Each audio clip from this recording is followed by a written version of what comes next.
en primer lugar, se ha hecho mención a la elevada tasa de inflación y que en el caso de España esta es significativamente superior a la media de la Unión Europea.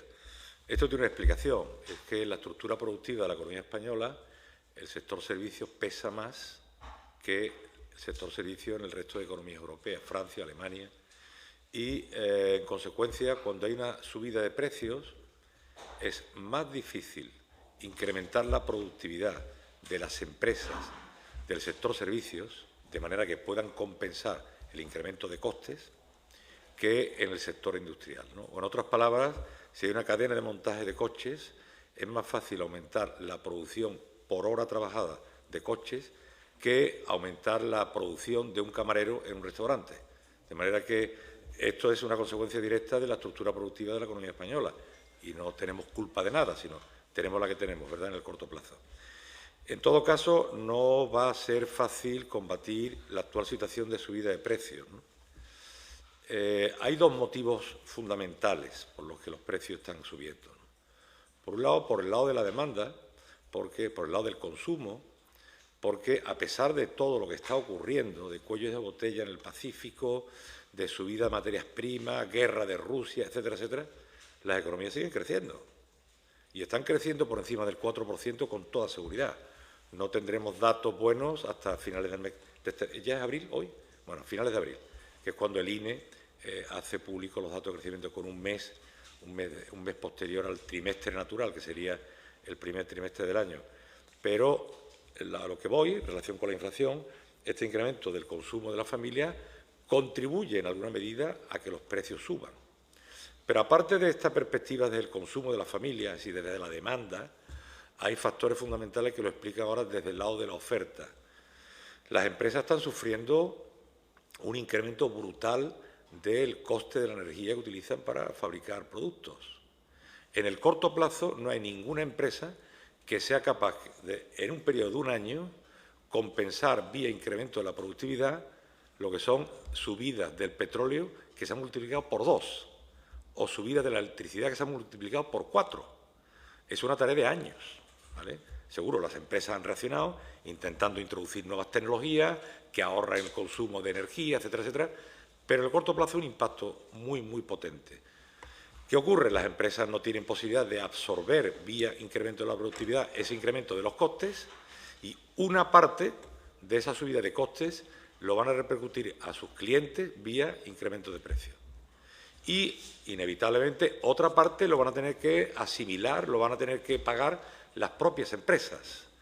De manera que tenemos, por el lado de la demanda, una situación inflacionaria que no es fácil manejar porque tendríamos que pisar el freno de la economía, ¿vale? Y no queremos hacer eso. Queremos seguir creciendo y creando empleo. Y, por otro, tenemos una subida de los costes de la energía y de otras materias primas tan elevados en el corto plazo que esto absorberlo va a llevar tiempo. De manera que tenemos que prepararnos mentalmente para tiempos difíciles. Esperemos que lo que suceda primero y sobre todo que la guerra de Ucrania pare cuanto antes, por supuesto primero para que se deje asesinar a gente, ¿verdad?